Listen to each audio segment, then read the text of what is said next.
Once again, I'm Paul. I am Jeff. And crap. Brought to you by PaintballToTheEnd.com.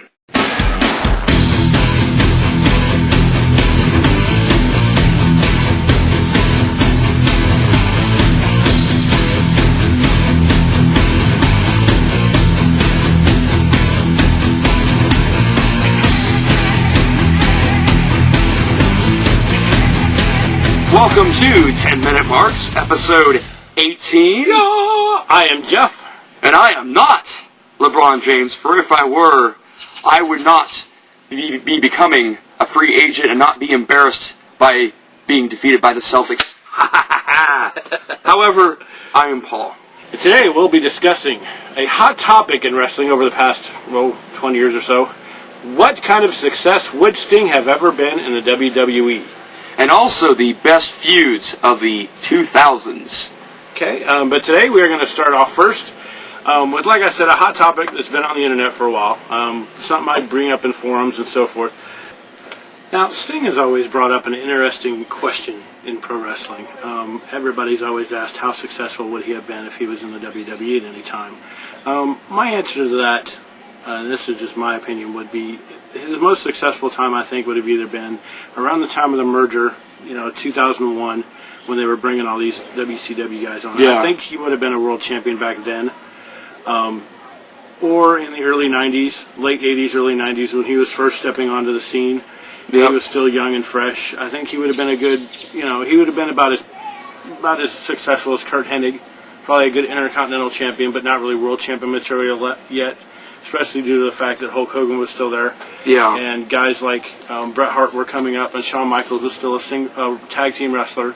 Yeah. But after Shawn turned singles, and they started bringing Bret Hart up, and they got Owen Hart, and Kurt Hennig became more established, I think Sting would have lost his footing. And a lot of the reason I say that's because of Sting's work rate. He was very robotic in the ring. He was very, do one move, do two moves, then stop for a minute, then do a couple more moves, and then stop for a minute.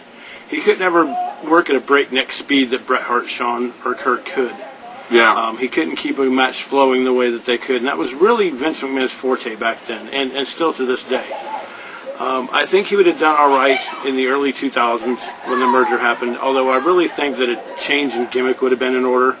Yeah. I think he would have had to have done away with the makeup, and I still think that's a good idea now, because I really think the Crow look has way outlasted its use. Oh, yeah. I think it would have during the merger days. I think Vince would have pretty much said no more makeup on the face, that's not exactly cool anymore. Yeah. And, he would have been a good world champion back then, but I think that's about the most success he would have had. Yeah. I pretty much agree with everything Jeff has said. The only thing I'm going to add is I don't think... A couple of years ago, one of his ex-friends made the comment that he thought that during the Attitude Era, Sting would have been hugely successful. And I probably would have agreed with him, but now in hindsight, I wouldn't. And the reason being is I know Vince is a genius, and I mean, he's made Hogan, he's made Bret, he's made Shawn, he's made Stone Cold, but during that Attitude Era period, what would you do with Sting? I mean, you couldn't fit him anywhere. I don't think Vince would have I don't think he would have replaced HBK with Sting, or Bret with Sting, or Stone Cold with Sting, or The Rock with Sting, because they were huge money makers for him, and they were, not only that, but, The Rock was pretty decent in his work rate, and he could talk in the mic, Shawn and Bret, their work rate was phenomenal, and Stone Cold as well, but Sting is, he had a lot less qualities that would make him great that the other guys would have been great with. And even the genius that Vince is, I don't think he would have known what to do with him. I don't pretend to know what Vince thinks. I'm just saying, I don't think Vince would have known what to do with Sting, and he probably couldn't have fit him in anyway. With all due respect to Sting, and I love the guy. He'll be in the Hall of Fame someday. He deserves it. His charisma is unbelievable. I love the early 90s character, but he didn't have the wrestling ability of a Shawn or a Bret or an Owen or, a Marty Jannetty or someone like that. And I really think that inhibited him in the ring and really hurt his chances of getting to WWE. Another thing we were going to bring up today is best feuds of the 2000s. Oh, yes. Now, this is a subject that I've seen on the internet as well. It's really, there weren't really that many feuds of the 2000s that are worth mentioning. I mean, Right. there's AJ Styles, Samoa Joe, and Christopher Daniels in TNA, which is, a class to me. Absolutely. To me, almost made number one on my list, Mm-hmm. just for the longevity of it. Yes. There's also Triple H and Shawn Michaels. That's covered a lot of the decade. There's been Cena and Batista, which to me, even though they haven't ever, they didn't ever wrestle until a couple years ago, there was always kind of that who's better. Yes. Kind of like the Flair Hogan thing of Yes. the 80s. Yes. There was Rey Mysterio and Eddie Guerrero. Mm-hmm. Benoit and Guerrero, Benoit and Rey, those three. To me, my top pick would be Matt Hardy and Edge. And a lot of that is due to is similar to Brett and Shawn back in the 90s. Yep. This rivalry has pretty much taken up the whole decade. It started off when they were in tag teams. Started off with the classic TLC matches that we saw at 2 WrestleManias and so forth, with Edge and Christian and the Hardy Boys. It went to a more reality. It got more real as the years went along, with the whole Lita thing. And to me, they've always been able to sustain it. It's like Brett and Shawn. They've always been able to go away from it and then come back to it with something fresh.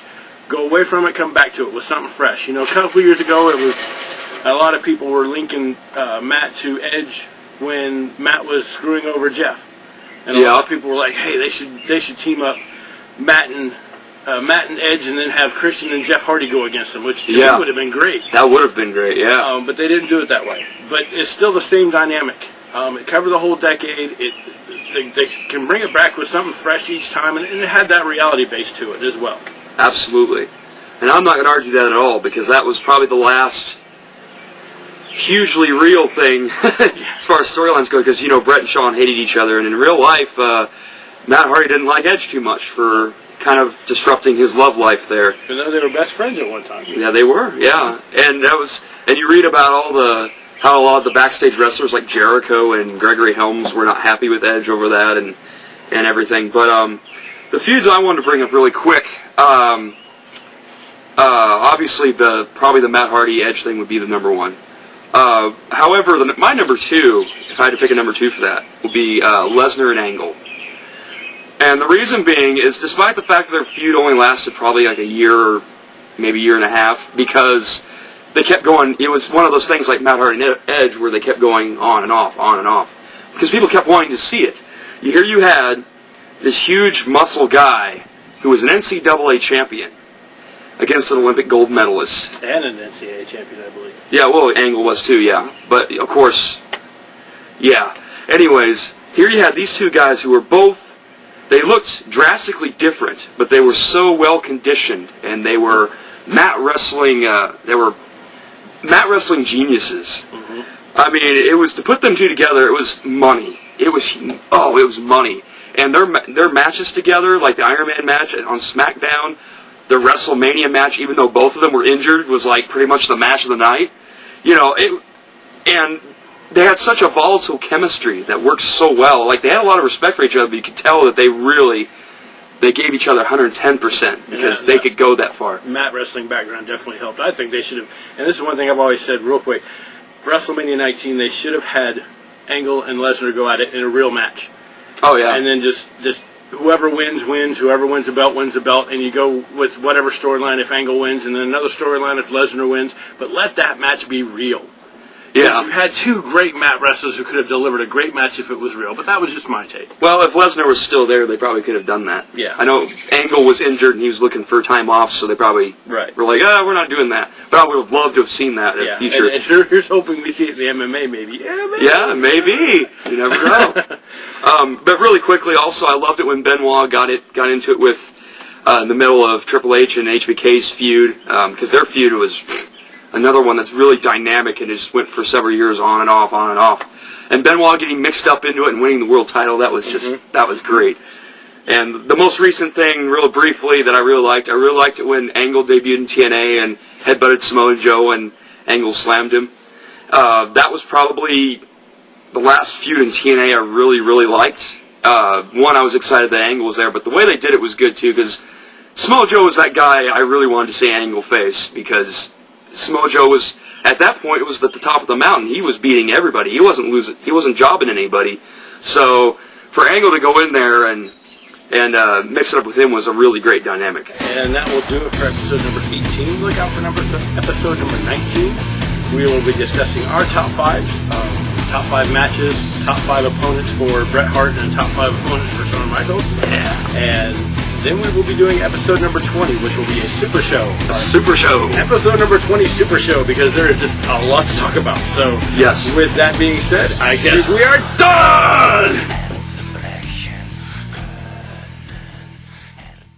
Alright, that's what threw me off. I was like, wait a minute. Yeah, we're out of order here.